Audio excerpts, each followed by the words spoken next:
Today's interview is with Jacob Graul. Jacob's a young guy who started investing in real estate quite young and is still a young guy to this day. So he's had quite a bit of success early on and will continue to have a lot of success. But he talks about the deals that he's done, the mistakes that he's made, and everything that's gone on with his career so far. So really enjoyable interview today. As always, like and subscribe on Wrestling with Real Estate, the YouTube channel. Go to the WWRE Podcast and give me a 5-star rating and write me a review if you think it's worthy.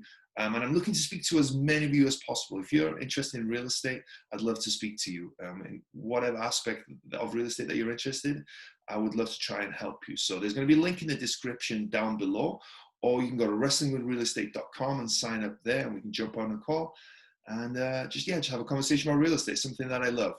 But before all of that, make sure you stick around for all of today's awesome interview with Jacob Graul.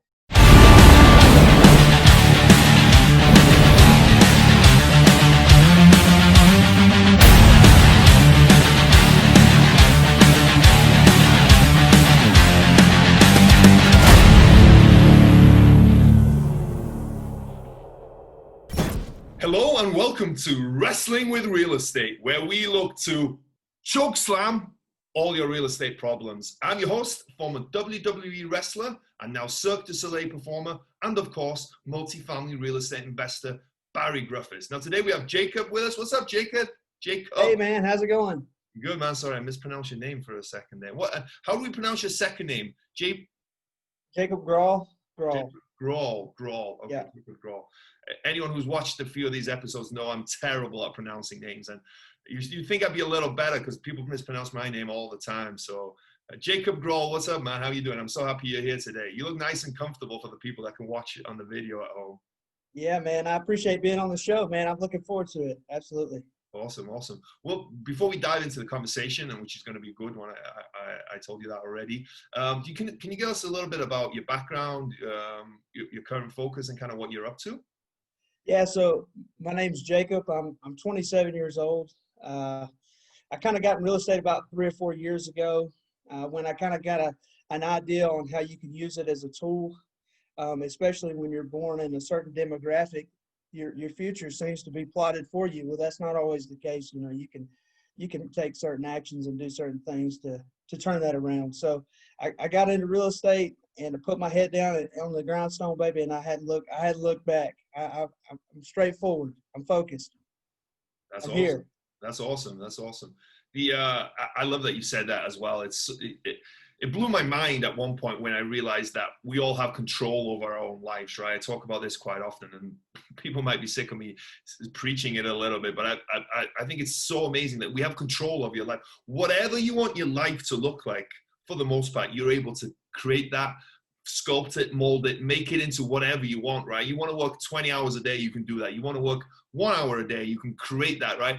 Whatever you want your life to look like, you want to live in the Bahamas, you want to live in Alaska, you can create that life for you, right? And you don't have to use real estate, you can use whatever you want, but you can create that life. We have that power within us every day when we wake up, and I thought that's amazing.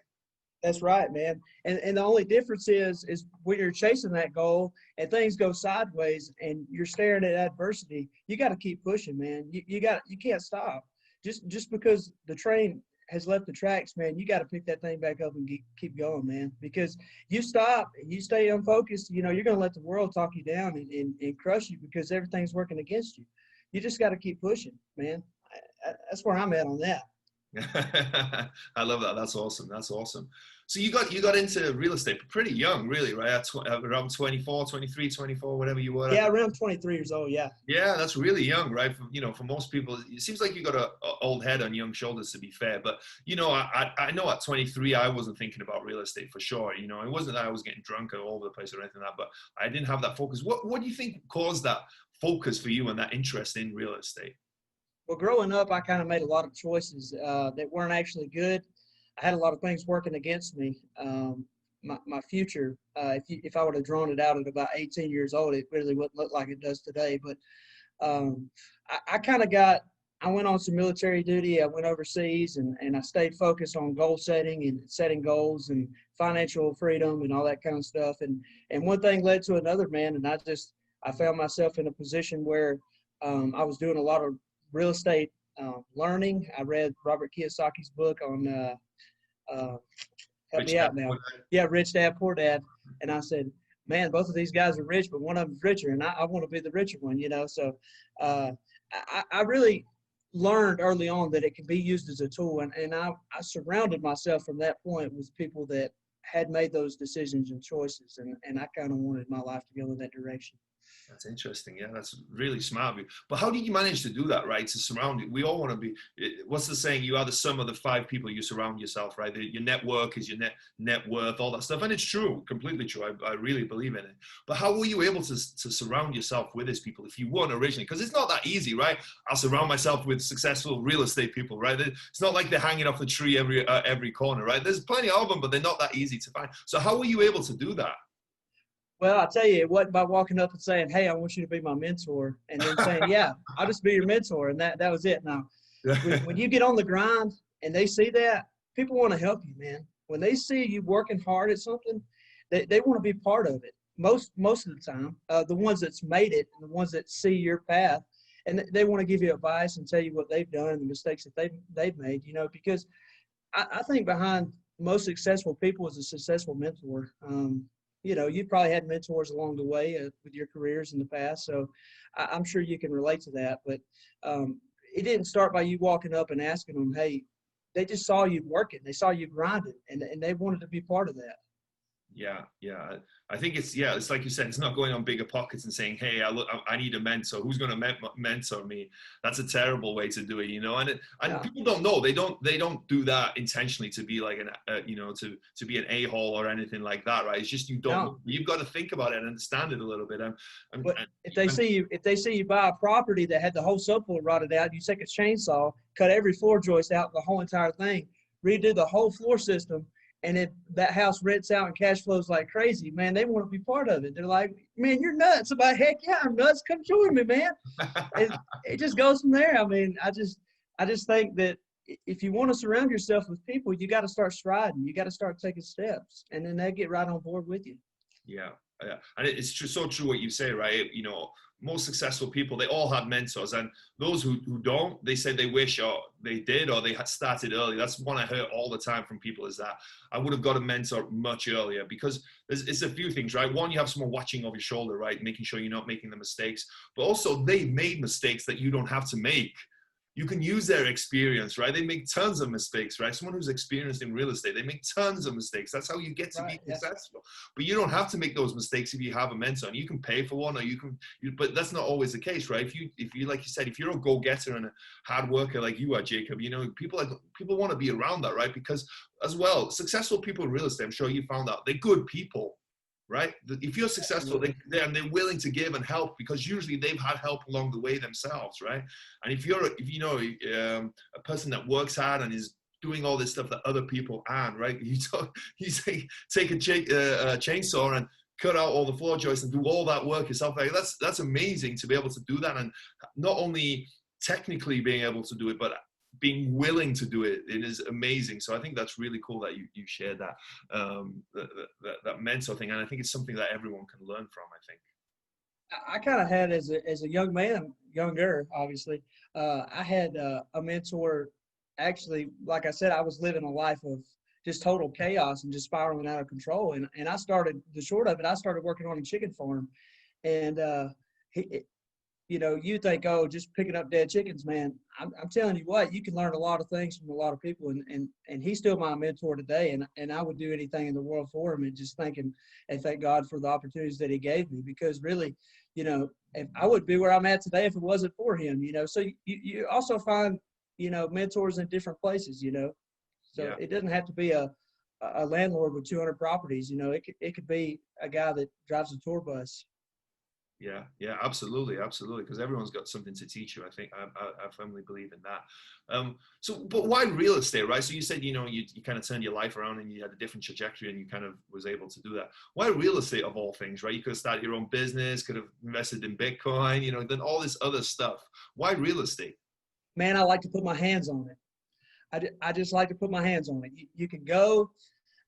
You can work on a property, and I just like the feeling of you know, and I'm at the point now where I can pay to have things done and still do, but I just love a good day's labor. I love to go and work. I love to put my hands on it. It's an appreciating asset. I mean, you're getting cash flow and the thing's worth more, in 2 years than it is right now. I mean, it's a win-win. And I just hate that some people get in it and then they get right back out for whatever reason, because really, if you'll just persevere through those initial stages, man, it'll open doors for you that most other businesses can't. Yeah, I see that all the time, on this Facebook pages and stuff like that. Someone, the FIRE pages, the Financial Independent Retire Early. Well, someone will post something about real estate there, and people will go crazy, like, oh, real estate was a disaster. I lost tons of money in real estate. This happened. But you did it the wrong way, right? You got in, you bought a property with 20% down. You didn't do any of the analysis needed to understand what was property. You didn't have any reserves. And then of course you lost money, right? But because you did that, it's unfair then for you to project that negativity onto other people. And I hate to see that, right? If you have a genuine reason not to like real estate, okay, fair enough. But people if you made some mistakes yourself and it was nothing to do with real estate as an asset class, you've got to stop projecting that on other people. And I see that all the time, and it drives me crazy. Another thing too is people are chasing instant gratification, man. I mean, to me, they want to be a millionaire tomorrow. That stuff just don't happen. It takes time. It takes effort. You got to keep pushing. It'll sneak up on you. It'll happen faster than you projected, but you're not going to get rich overnight in anything. And if you do, there's no longevity to it. So you got to keep pushing. And even when it's tough, and even when you screw up, because everybody screws up, I'm sure you can relate to your career, it happens, man. Muscles get torn, it just happens. Yeah. You ice that baby and get back after it. 100%, right? You got to rehab and get right back out there. What does your current portfolio look like? I'd say we're probably sitting closer to 10 properties, cash flowing. But the thing about it, man, our debt load's about 10%. Oh, wow. So we're sitting pretty good, When you say we, do you have some partners? I got a wife, man. The boss. That's right. So you got a boss. Yes, I do. And I got to tell you, man, if you're going to make it work in a marriage, you got to be on the same page, and you got to have someone that loves and supports you. And I have nothing but that, man. And I just can't thank God enough for her and for everything she does. And she's working right along there with me, man. And when you got somebody that's on the same path as you are and the same goals, I'm telling you, it's dangerous. That is, yeah, that's awesome. I think that's really cool that you So got. all the credit goes out to her, man. For real. I love that. Well, she's the one making it happen, right? That's right. She's mothering our child too. So yeah, a lot of credit there, man. So cool.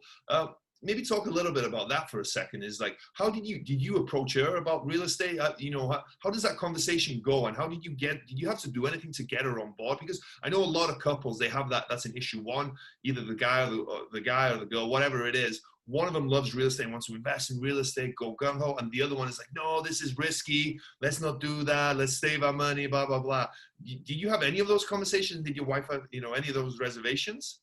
So I call her my holster, like when you have a pistol and you go and you don't need to have it out, waving it around and all that kind of stuff. Sometimes you need to stick that baby on your side. So yeah, I would say that she's really good about bringing me down and making me really look at it from kind of analyzing the whole situation. But yeah, she from the start, she had an idea because her grandfather's been in real estate. And so she had an idea what it can create and what it can do. And so she wasn't oblivious to the benefits of it, but the risk behind it, and the instant gratification thing, that really played a part too. But no, she was right there with me. She was right there with me, supporting me all the way.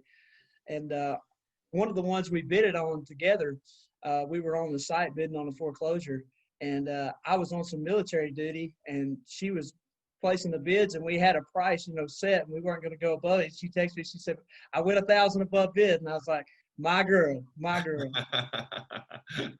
I'm sure it worked out. What was your first investment that you guys did then? What was the first one you took down? Well, the first one, this is kind of interesting. So I bought a house, my personal house, when I was about 19 years old. I put it on a 15-year note, and then I did a lot of work to it. So I created a lot of value there. And then probably about, 4 years later, 23 years old. Yeah. I I had saved up some money on some military tours, and I went to the bank, and I was like, I'm going to do this real estate thing. I'm going to do it. So I went to the bank, and the bank that I had been banking with since I was 17 years old or 18, they said, no, we ain't giving you any money. We ain't giving you second mortgage, HELOC, refinance, nothing. And I was wanting to use the equity in my own home. You know, that's risky, but hey, I wanted it. And so I went to another bank. Nope. Went to another one. Nope. About the fourth bank, I walked in there and said, I'm not leaving this bank until you listen to what I have to say and you believe in me as much as I believe in myself. I walked out of there in 2 weeks with a $30,000 line of credit, and I haven't looked back, baby. I haven't looked back.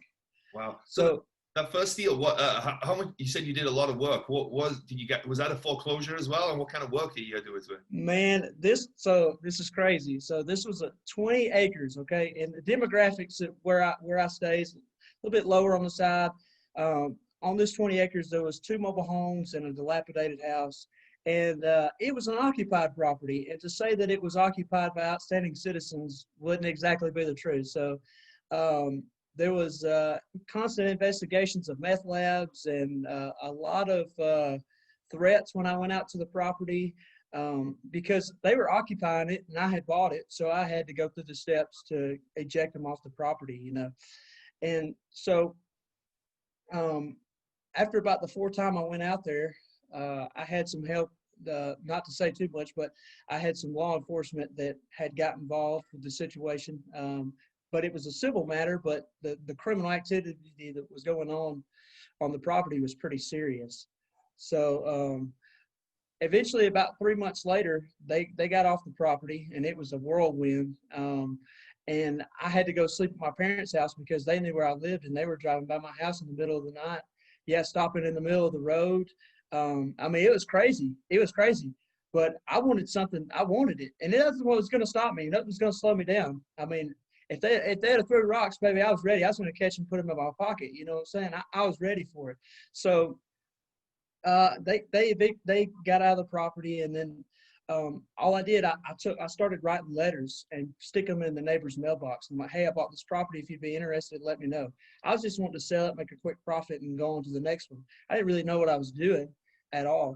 And so the neighbors up the hill, they contacted me and they said, hey, we'd like to take you out to dinner. And I said, okay, that'd be awesome. You know, so we go out and they're like, hey, we can't afford to buy it outright. Would you consider letting us pay payments? And at the time I had no idea what holding the note was or anything like that. So here I was, I bought this crazy 20-acre plot with 2 trailers and 14 meth labs and felons and all this kind of stuff. And I got them kicked off the property and they threatening me and all this kind of stuff. It was crazy, just crazy.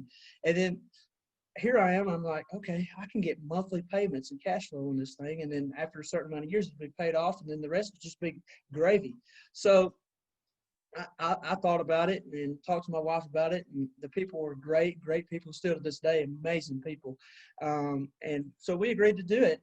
And so I stuck them on 10% interest. And that really, the payment started coming in, and I started paying down on what I borrowed to buy the land. And man, that was the first deal. It's kind of renegade style, but that's it.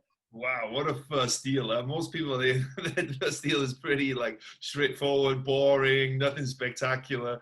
Man. You want to hear the second one? Yeah, yes, in a second. But let me ask you a few questions on the first one first. So you bought that first one. Did you have to do any work? You know, if there was a meth lab there, was it actually in the house or was it on the land? Yeah, so I never actually, it was just rumored and the cops handled all that kind of stuff. But I cleaned it up. I went into the property and we hauled garbage and burned garbage and we cleaned up around the property. So we got all the debris and garbage out of there. And then that's pretty much all I did to it because they didn't want to occupy it. They just wanted to make sure that dopers wasn't moving back on their property. So, or moving next to them. Right. And do you mind out of interest, what you bought it for and then what you set up the note for? Yeah. So I bought it for $26,000 cash and it was 20 acres. And at the time I didn't know if I wanted to sell the trailers, rent the trailers. I didn't really divide the land up. I had no idea. I was just swinging and I didn't have it in a holster.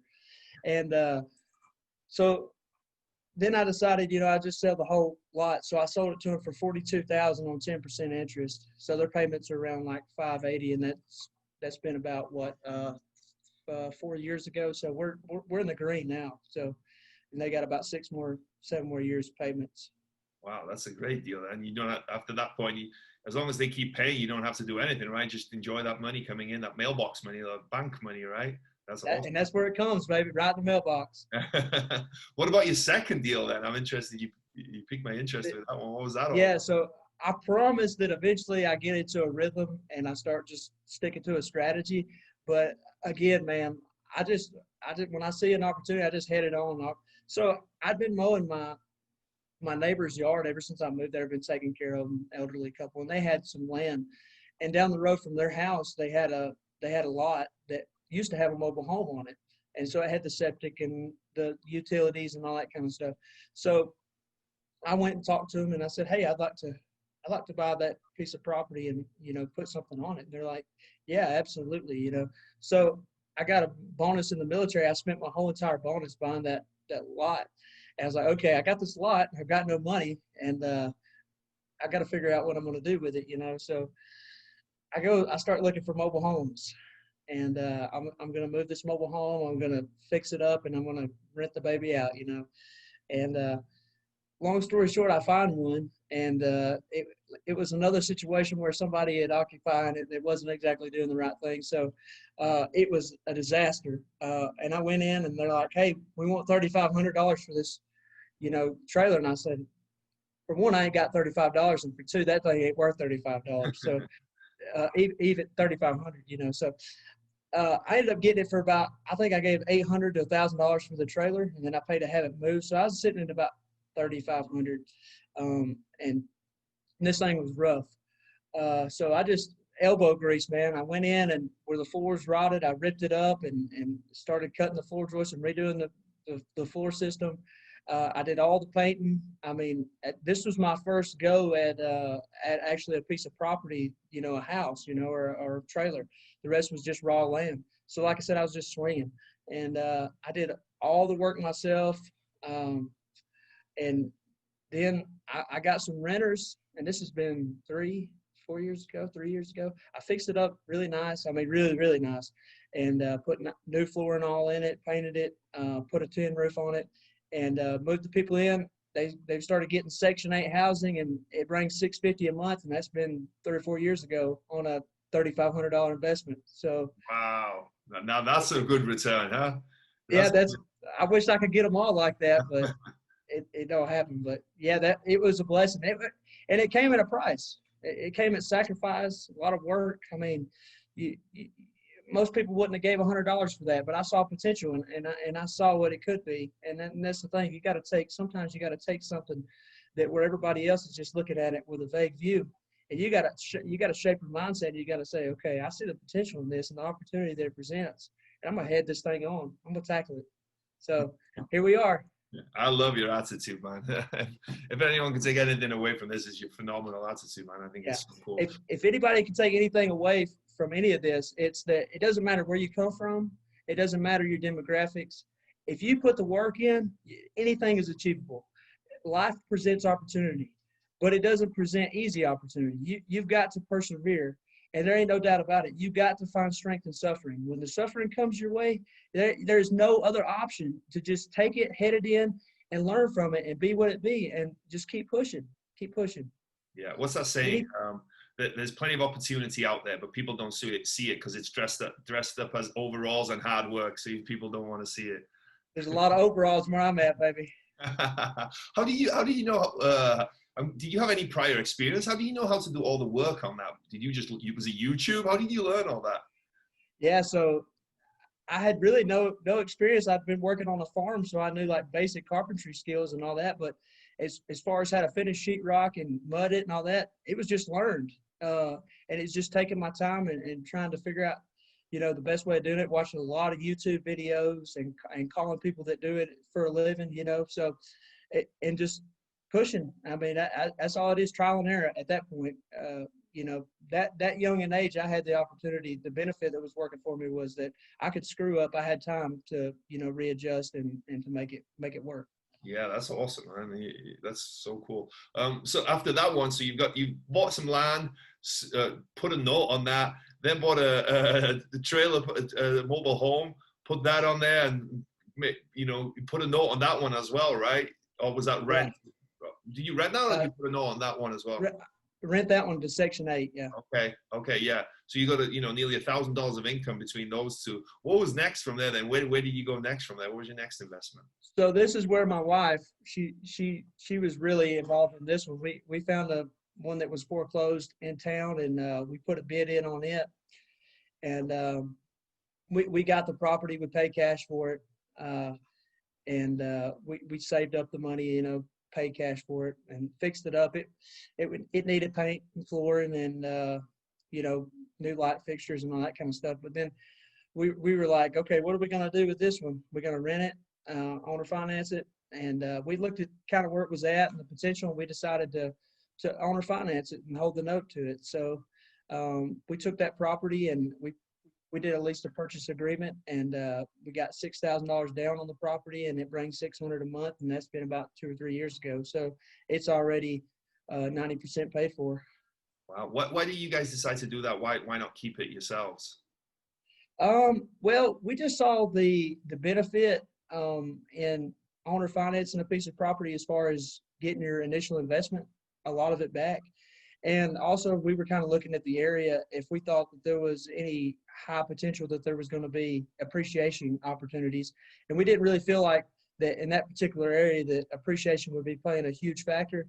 So we decided that we would kind of take a strategy of getting as much cash flow out of it as we could, as fast as we could. And you said earlier you guys eventually found your groove. Is that what your groove is now? Find properties? No, no. No. So now we find them. Foreclosures. Sometimes on the MLS, but most of the time we bid on them, and we'll buy a foreclosure home, pretty decently nice. For our area, we like 3-bed, 2-bedroom houses. We like smaller lots, no pools or anything like that. But we like to fix them up. We do the whole painting thing and new flooring and all that kind of stuff, and then we rent it out. So that's your guys' model now, right? Yeah. And what kind of numbers are you guys? Where are you actually? Where do you guys invest? Yeah, so we're like in North Alabama. Okay. So I'd say the medium average income is probably around, I don't want to lie to you, 40 to 60 maybe. Mm-hmm. And property values vary there, but you could pick up a decently, and I've been all across the world and saw markets, and out west it's undescribable. You could buy something in Alabama for 35 and you'd pay $280 for it in California. It's just amazing. But our range is we like to pick them up around the 40 to 60 range, and then after we get done with all the work and everything, they'd be worth about 120, 130. And what do you guys like to be all in for? Around 80, something like that? Yeah, about 80, 75, 80, yeah. And then what do they rent for? About 7, 8. Okay, so yeah. So $950 on one. But we do them nice. I mean, we put the new flooring in there. We tile it out. I mean, we really go. We paint the whole thing, put new fixtures. I mean, to me, you don't want to rent something to somebody that you wouldn't want to live in yourself. That's how I look at it. Especially when I've got some sweat equity in the property, I take a lot of pride in how it looks. And I like to maintain it too. That's another thing. We'll probably get into that in a minute. But yeah, once they get in there, that's just the start. Yeah. Well, are you burring these? Or are you just leaving it as it is?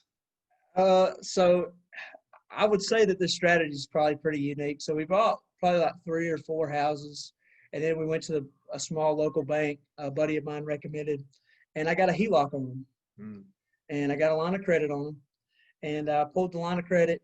And to be honest with you, Barry, what we do is we've got all of our properties on that line of credit, which ain't very much at all, and we pay all the money in the rental income that we have. We pay down on that HELOC. I know that's super aggressive. We don't pocket any cash flow at all. None. So what the goal is to pay that down and own these properties free and clear?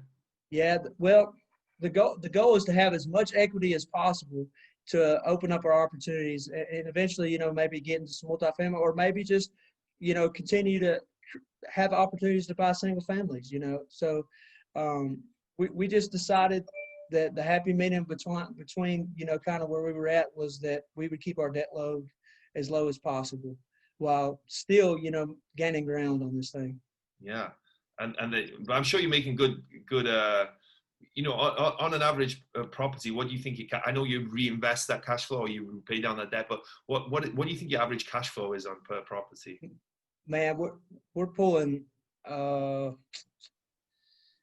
950, 650, 750, 850 out of properties that we had 40 in, 30 in, Wow. All in. So the ROI is incredible there. So I really can't compare it to cash flow because I don't pay P&I, per se on a note. But they're cash flowing like crazy, especially when you're as aggressive as we are, with our equity. Yeah. And was that strictly just to try and create as much equity as possible? Was that the goal, to try and have you? What was the idea behind that strategy? I guess it was to keep our debt load down. So while we're still young, we can be super aggressive and kind of aggressive as far as not pocketing any cash flow.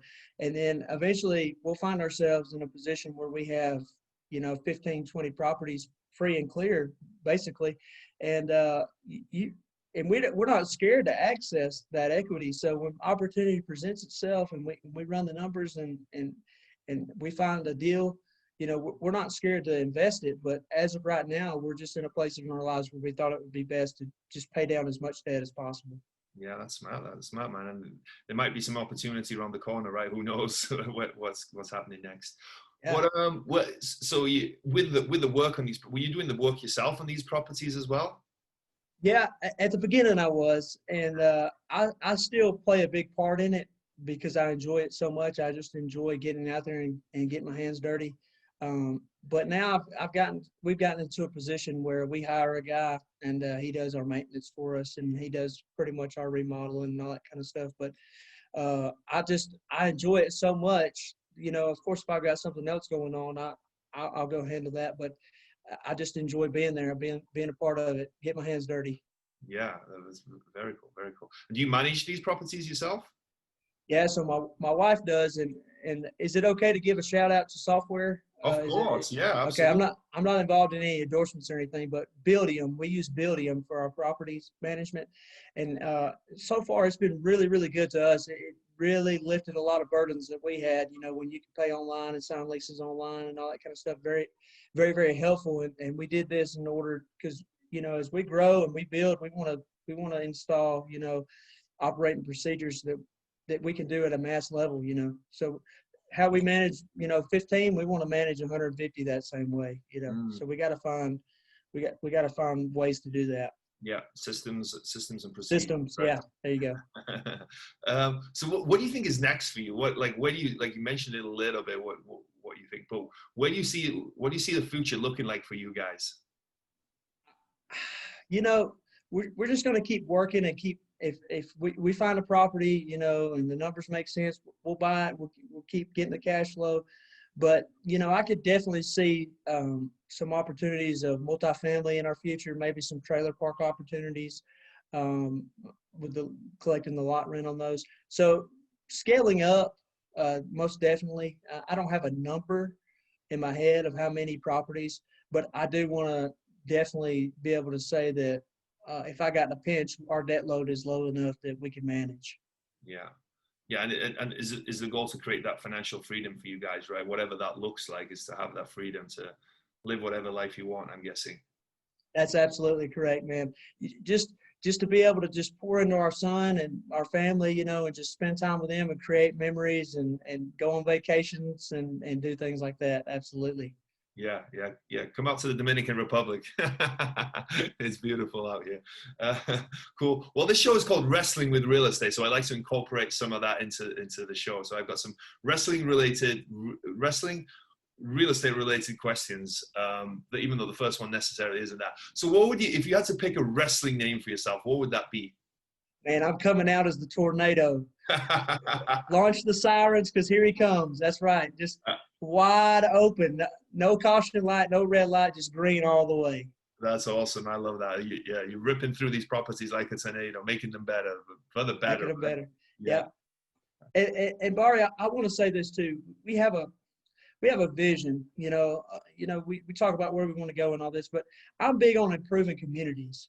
So I'm really, really, really big on you taking something that's dilapidated or anything and then adding beauty back to it, and just giving the community some encouragement too to maybe do that. So I'm really, really big on devoting time and effort and money into communities, and I just think that's a great thing. And I think that if you're going to invest in projects, the money should be a side piece, but I'm telling you, the reward of bringing in better properties, opportunities, whatever you want to say, it far outweighs anything else. Yeah, that's awesome that you said that, because I think it's at the core of most people that are doing real estate investing the right way, right? Yes, of course, there's that monetary value, is that, whatever number everyone has to get that financial freedom and for that gain, but also behind that, is improving properties, right? You take a property that's ugly and you improve it, and you give those tenants a better place to live, and other tenants that want to come there, you give them a great place to live, right? Whether that's a C-class area or an A-class area, whatever it is, right? You want to give them a better place to live, and in return for that, you're getting what you want. But behind everything, that I think all good real estate investors, they want to provide people a better place to live, and I think that's key to all of it. That's right. Yeah. So what's been the biggest body slam you've taken in your real estate investing? Oh, sorry, I messed up the questions. I got so involved in that first one. Was that every wrestler has a special move, right? Every wrestler has a special move that they can finish the match with at any point. What's your special move in real estate?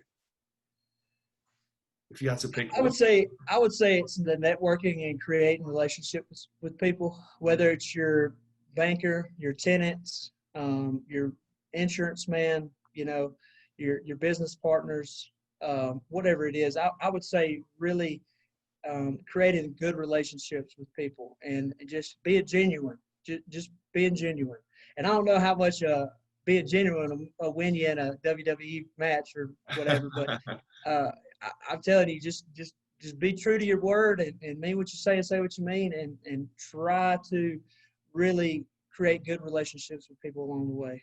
Yeah, that's cool, because if you're genuine, people are going to see that, right? That's going to shine through. I think people want to do business with people that are honest and they like and that they trust, right? If you're genuine right off the bat, people are going to see that. So I think that's cool. And it's very apparent that you're a genuine guy as well. You can't hide that, right? Even if you tried to, you couldn't hide it, I don't think, Jacob. What's been the biggest body slam you've taken in your real estate investing career, you think? It was probably when we started and we was going to the banks trying to get the money and all that kind of stuff, and everybody was telling me no and no and no, and I was just thinking to myself, is this really what needs to happen? Is this really what's meant to be? Everything's working against you. But after I landed on the mat, I wasn't there long. I hopped right back up and went after it, to the bell. So you can, when life comes and body slam comes, you're defined by how long you lay on the mat. That's all I can say. That's how you're defined. That's how your character's defined.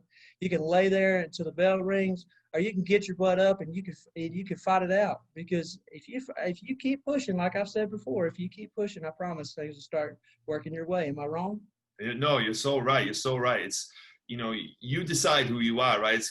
You can decide, right? Do I lay there or do I get back up, right? It's your decision, and there's the same situation with two different people can end up very differently, right? One can lay there and the other one can get back up. Same situation, same exact situation, and they can get back up and make something happen and make something of themselves. And I think that's so cool to kind of highlight that point, because get knocked down 9 times, get up 10, right? That's the kind of that's the idea behind that.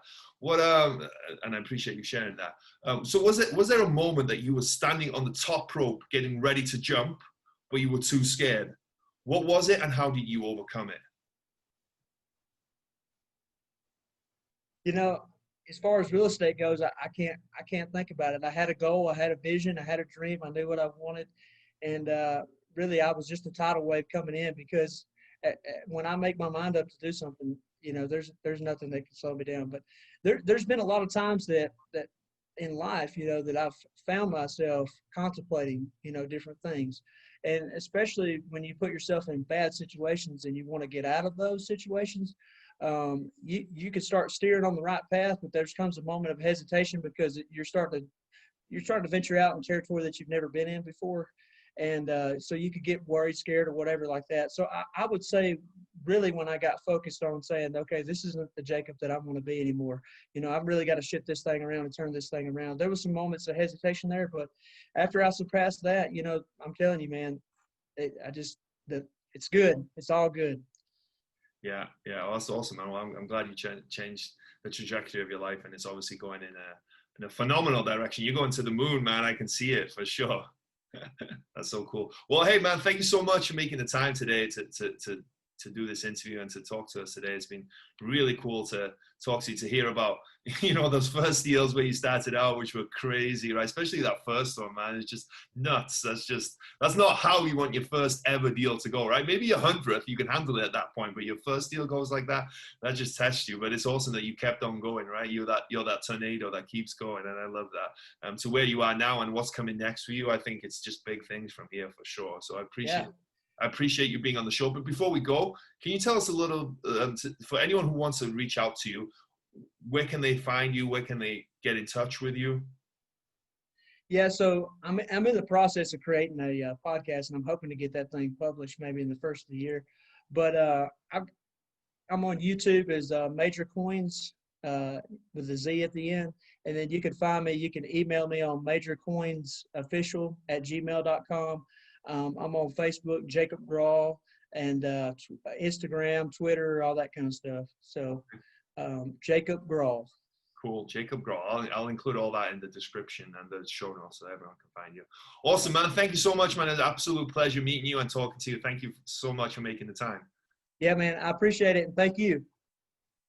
Hey guys, thank you for listening to today's episode. I really appreciate each and every one of you for listening to the show. I have a lot of fun doing these shows, so I appreciate you guys listening, and I hope you guys enjoy it as much as I do.